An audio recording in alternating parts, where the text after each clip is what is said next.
ever acceptable in thy sight, O Lord, our strength and our Redeemer. Amen.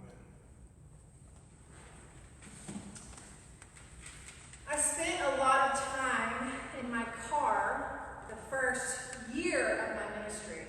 Most days I drove east from our home in Montgomery, Alabama on I-85 toward Tuskegee, where I served as a chaplain resident at the VA. The drive to Tuskegee was a drive through the monotonous plains between Montgomery and Auburn.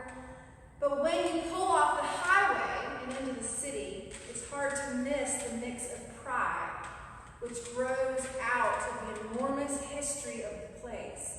The Tuskegee Airmen, Booker T. Washington, and so many others.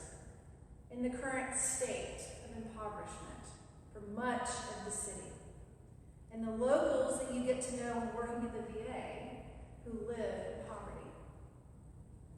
On Sundays and a few other days out of the week, though, I spent an hour and a half driving west to my small country parish in Carloville, Alabama, a drive that took me on country roads through the region of Alabama known as the Black Belt, called that for its fertile black soil. This drive presented a more desolate form of poverty. Rolling hills and farmland dotted with plantations falling in on themselves, and small towns going into ruin. A result of the young people moving to the Alabama big cities and away from the small towns, moving to Montgomery, Mobile, and Birmingham.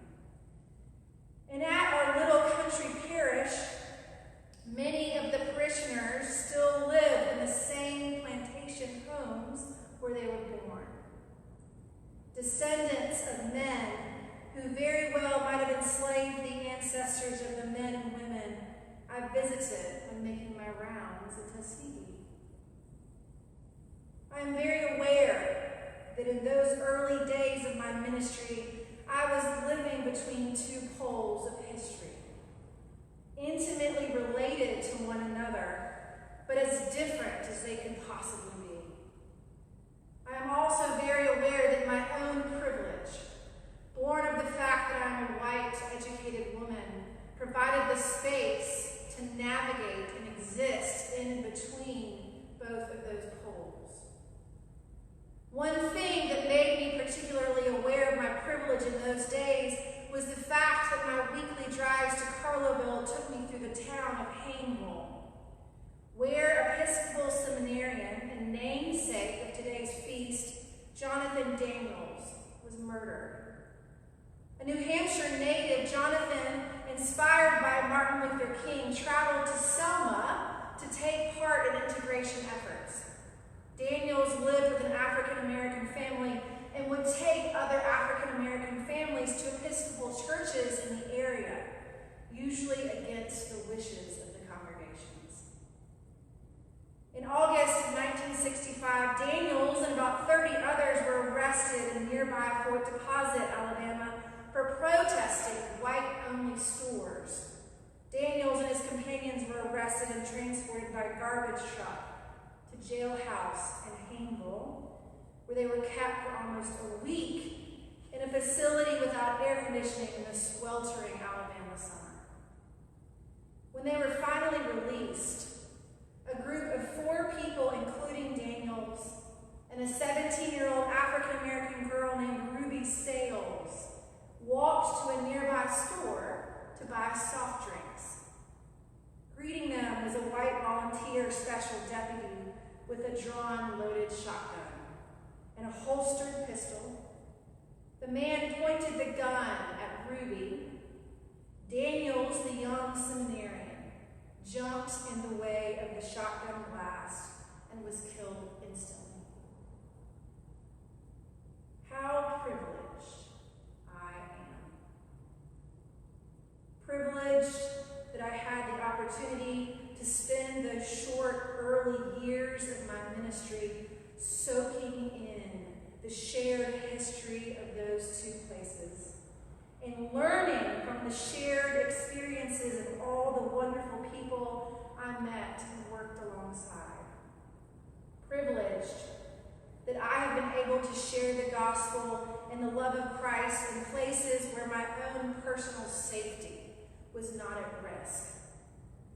It's hard to admit, but each time I drove through Haneville, I felt a little pang of guilt, a tacit acknowledgement to myself that I would probably never be faced with the kind of choices that Jonathan Daniels faced only a short time before. But as I've grown in my ministry, I've realized that those pangs of guilt were also a manifestation of privilege. The insidious evil of racism and the structures and forces that exist to sustain it haven't just disappeared, even though for those of us situated in a place of privilege, it might seem that things have moved on. But as has been made crystal clear over the last several months, things haven't moved on. They never did. Today's collect exhorts us to make no peace with oppression. It's easy for us to miss the pain and suffering, the poverty and racism and violence that exists in our own backyard, especially from our collective place of privilege. But ignoring all of these forms of oppression, even if unintentionally, is still a form of making peace with it. Seeing the world in a way that it really is, with all of its beauty and all of its warts, is a lifelong challenge.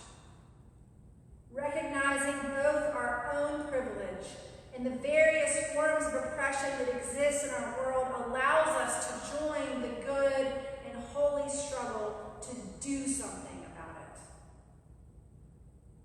May we all open our eyes and see that the struggle of Jonathan Daniels is not over, and that we are all called to join in that self-sacrificial quest to realize a world where there is no longer Jew nor Greek, slave nor free, male